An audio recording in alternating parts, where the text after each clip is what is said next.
tanta emozione ieri sera a Favara, a conclusione della settimana di evangelizzazione della locale Chiesa Adi, curata dal pastore Paolo Garlisi.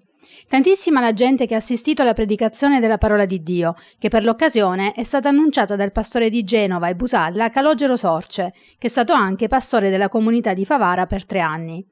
Una volta giunto in via Rosario di Salvo, il pastore Sorce, visibilmente commosso, ha ricordato quando 20 anni fa, durante una serata di evangelizzazione sotto la tenda, ha fatto un'esperienza con Dio. Ha fatto un piccolo accenno a quegli anni passati nella città di Favara e da favarese ha voluto parlare ai favaresi.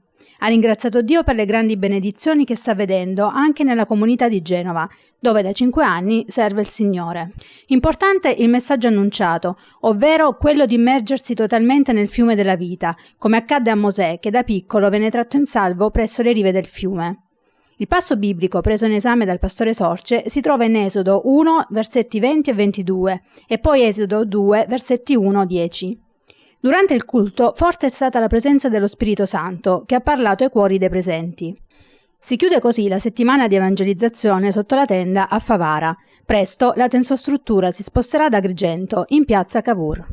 Siamo arrivati alla settima sera e anche questa sera abbiamo ascoltato la predicazione della parola del Signore. Adesso noi torniamo nel nostro locale di culto in via Miraglia 1, traversa di Corso Vittorio Veneto, tutti i martedì e giovedì alle 19:30 e la domenica alle ore 10:30.